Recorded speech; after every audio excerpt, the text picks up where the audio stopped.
What's up, everybody? Welcome back to another video from the 107 MMA channel. And this is about something that's going down tonight that not a lot of people are talking about, but they should be. And it's a very, very big deal, in my humble opinion.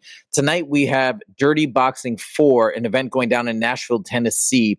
And it's featuring in the main event a huge MMA prospect, somebody that I think when they get on the scene, when they get into the UFC, eventually, ultimately, they will dominate the heavyweight division. They will revive the heavyweight division.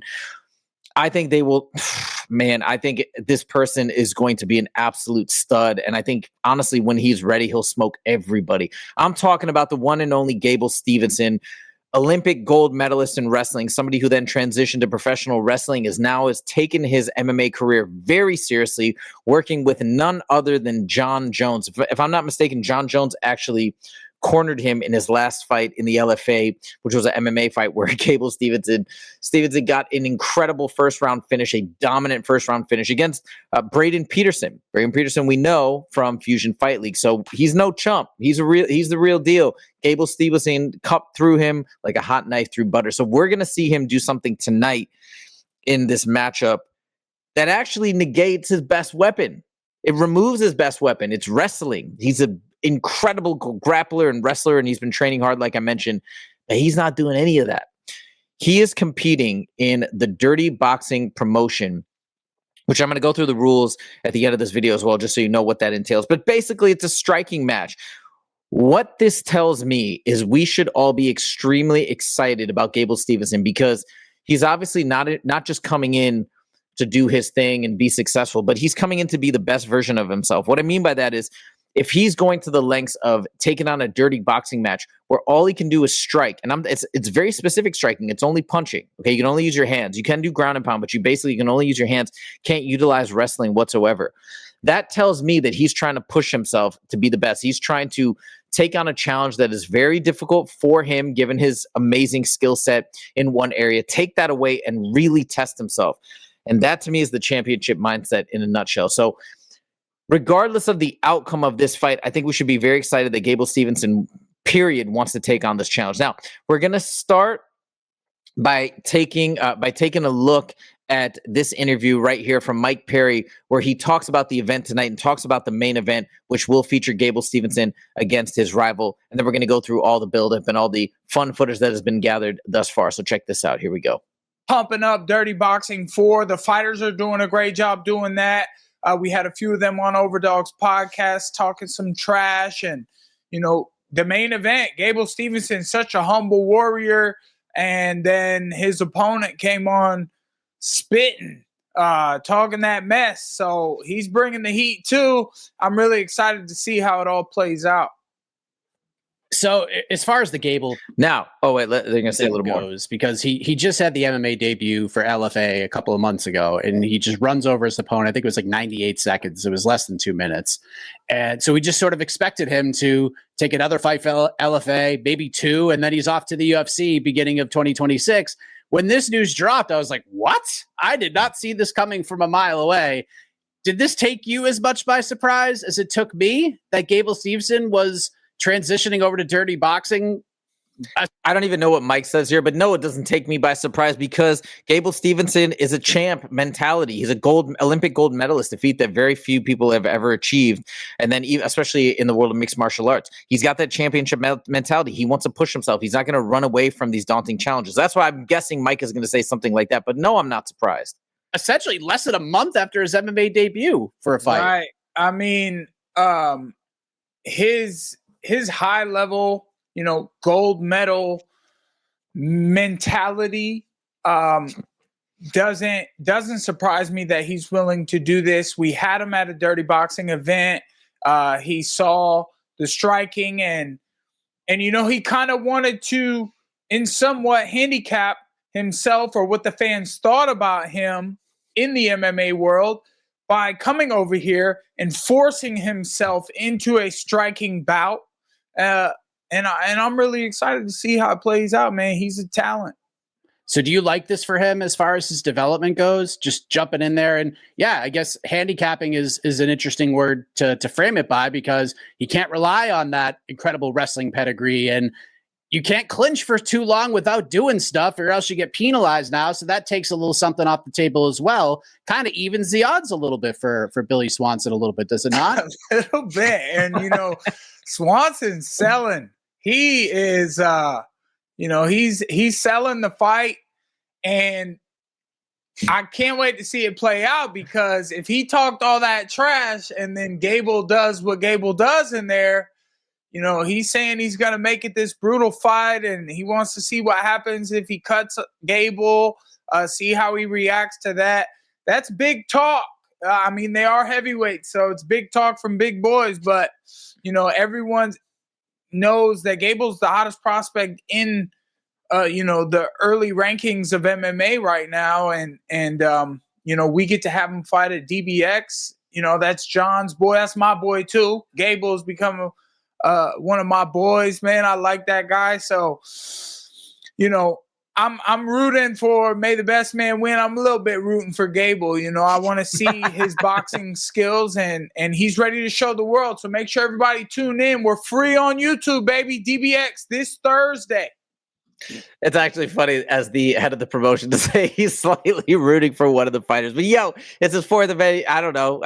He's being honest. Mike Perry is the always honest. He always keeps it real. So there you have it. But again, this is that championship mentality. We saw Muhammad Makayev do the same thing. He went into karate combat, took away negating the wrestling skills. So Mike Heck seems to be surprised. I am not surprised, because this is what we root for. We root for these guys that push themselves to the limits, that show the impossible to be possible, and that give us inspiration as a result. So this is very exciting. As I mentioned, I cannot wait to see him step in there. Free on YouTube. I'm definitely going to check this out. Now, what adds to this is obviously one of the co-owners of Dirty Boxing is now Jon Jones. Jon Jones, who's been coaching and mentoring Gable Steveson, is of course at the event as well, which adds something to this for you guys to check out. Now, just a funny little clip I pulled.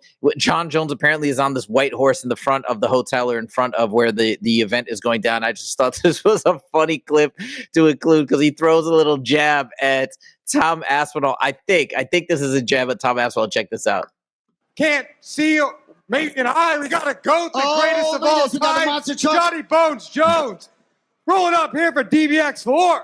What's going on, DBX4? I'm excited to be here. What's up, Nashville, Tennessee? How do you have a better entrance than this to the White House, Johnny Bones? We got to do it right. We got the beautiful horse with the eye patch on. We're having a good night. Here it is, DBX4. Was that a dig at Tom Aspinall, the horse with the eye patch? I don't know. I think it was, but you guys tell me. I'm not sure. Okay, now we're gonna do a quick clip of the face-offs, and we're already getting some good heat with the face-offs. There's a little back and forth between Gable Steveson and his opponent. His opponent looks ready to scrap. Check this out. Johnson.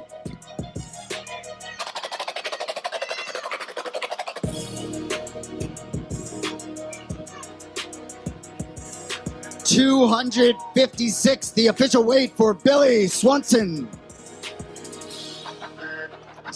Excuse me, 265. Next fighter to the scale, the man around whom this fight card was built, a decorated All-American wrestler, Olympic gold medalist.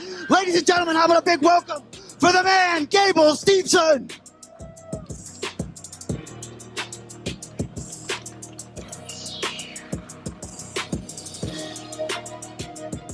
$256, the official weight for Gable Steveson.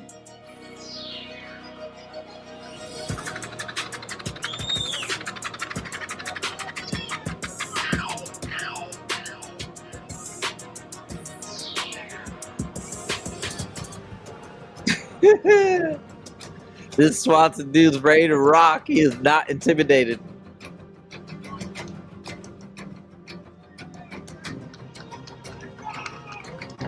Look at that. Gable gets in front, trying to big dog him. Swanson doesn't let it fly. Boom. Nashville, we appreciate everybody coming out. Couple quick notes. Tickets still available for tomorrow. Yo, it's going to be good. Now, you guys might be saying, all right, well, you're talking about this opponent. Is this some just random person? Who is Billy Swanson? So we're going to do a quick little deep dive into who Billy Swanson is really quickly. First of all, best nickname, one of the best nicknames of all time, Big Sexy, okay? So check out, let's look at his record. So if you look at his amateur record coming up from the bottom, he actually had a pretty interesting amateur record. He ended out as an amateur 8-1, not too bad, back in 2017, so 8 years ago. Then we come into his professional career. I'm not familiar with Valor Fighting Challenge, but it looks like he had a bunch of fights there, went 2-1, 3-1 here, got a submission, and then we see he starts having some difficulty. He gets into Bellator, loses. We see as a quite a slew of losses here. He had a Muay Thai fight, which is pretty cool. I'd be curious to see that. I haven't checked it out. He even did a fight in BKFC, but a loss as well. So it looks like he's currently on a 4-fight losing streak, and now he's taking on Gable Steveson, which probably will be the future heavyweight champion of the UFC. Like, this is no joke. But the guy looks tough. The guy looks ready. And as we heard from Mike Perry, they had a crazy back and forth from the Overdogs podcast, and we will include that as well. Here's Billy Swanson going off on the Overdogs podcast, letting everybody know, do not sleep on this dude. He's going to come to fight and to win against Gable Steveson tonight. Check this out. If I take these fights, it's going to show that, unlike a lot of these guys out here who are padding their record, like, I'm willing to fight anyone on any timeline. Like, I'll hang with the best of them. And I think this fight just kind of shows that as well. Everybody thinks I'm a can. Gable's one of the top prospects coming into this, but what he doesn't realize is for 6 weeks prior to accepting the fight, I was already pushing strength and cardio. So now that by the time I step in there and fight him, I've had a 10-week fight camp. So this will be the first time anyone on the world level has seen me have more than 3 weeks of training before stepping out there and fighting. I feel like my cardio's really good. I feel like, honestly, man, this is a bad match for him. Like, a lot of people are overlooking me. So as long as he doesn't finish me in 30 seconds, I've already won. Man, I'm actually excited more now that hearing where your head's at. You seem like a nice sounding country guy. You're fighting out there in home. Is Tennessee home for you? So I'm from Chattanooga. Nashville's about 2 hours up the road, but most of my amateur career I fought in Tennessee. So it's good to kind of have a fight back at home. And like the past couple fights, I've had to fly all the way out to like South Dakota or Florida and like that. So it's not been fighting at home for me. So this is a fight where I get to fight at home. But also, like I said, man, I'm really excited in it because I feel like I've been overlooked. I feel like this is a matchup that's just going to be a win-win for me. So when I go out there and I sleep Gable, it's going to open up a lot more doors for me. It's going to up my stock. And honestly, man, I'm not afraid of him. He's a good wrestler. He's a great athlete, yes, but this is a boxing match. And we're going to see how Gable reacts when he gets split wide open. Damn, this word. Oh my gosh. Let's go. I got a quick question for you. Okay. How much did you follow Gable throughout his career? Like, how aware of you, his accolades, everything like that? And then what was your reaction when you were offered this fight? So I prayed for this. I saw Gable talking about coming into MMA. Was it probably about 2-3 years ago? Then he chose other options, tried to go to the NFL, tried to do whatever the hell he's tried to do. But, man, I've been fighting for 10 years. Honestly, I feel like this is my opportunity to just up my stock. I've said it from the time I was an amateur and I was fighting anyone that they could find me. I'm one of the best in the world. I just got to show the world one fight at a time. And I'm about to do that when Gable sleeps at Dirty Boxing 4 on October 30th. Yo, this guy's not lacking confidence. This is so good. Now, do I think it's going to go his way? I don't know this guy. I haven't really watched much of his previous fights or footage on him. I just have to believe the caliber of athlete that Gable Steveson is. Not to even talk smack about Billy Swanson, but come on, it's Gable Steveson. So I think but I think it's great. This is the type of person that we want to see Gable Steveson fight right now. Somebody with this level of confidence. So let's see what happens. This is a good buildup. I can't wait to see this go down. But now we're going to finally go to what is dirty boxing. So you can see exactly just what is the nature of the handicap that what's it called? Gable Steveson has placed on himself. So we're going to check this out. So let's look at the rules here. So we've got 3 by 3 minute rounds. I believe it's going to be 5 3-minute rounds, similar to the UFC, 1 minute rest in between. But pretty much what we're talking about is hand and arm strikes only. So I assume that includes elbows, but they're wearing MMA gloves. They are 5 ounces instead of 4 ounces. But you can do you can open hands, you can do a ridge hand strike, a back fist, a forearm. Yeah, so you can do a forearm strike. Oh yeah, it does say elbows, palm strikes and elbows. So it's all basically using your hands, no leg attacks, and you can do ground and pound. So it says, if a fighter is down by hand strikes, the opponent may continue with hand strikes, ground and pound, as long as they're effective. So you're not going to get on the ground and get into submissions or grappling things, but you can do ground and pound to finish a fight. It's going to be pretty interesting. And like I said, what's most fascinating is that Gable Steveson wants the challenge. He wants to take away his greatest weapon, his greatest attribute, and push himself. And I love it. And I think it makes for a very, very compelling fight. It's actually brilliant from the standpoint of dirty boxing to get a lot of people to tune in, because if it was just a typical MMA match, some people might not tune in because they'll think, okay, Gable Steveson is going to run through this guy, whatever. Here, I mean, I think he's still going to smoke this dude because I think Gable Steveson is no joke with his hands, but there's more of a question. There's more intrigue. So from a sales perspective, it's very, very clever, very, very smart, but we'll see how it goes. Anyways, I can't wait to watch this. If you guys weren't planning on watching it, I think you should watch it, because we are seeing greatness evolve and grow from this fight, in my opinion. We're seeing a future massive UFC super duper superstar, in my opinion. So you should definitely check it out. Let's see how he does. Let's root on for Gable Steveson, because I also think he could be a great champion and great representative for the UFC and all of us MMA fans. That's all I got. Thank you guys so much for joining. Let me know your thoughts in the comments. Are you going to tune in or not? And I'll see you in the next video. Take it easy.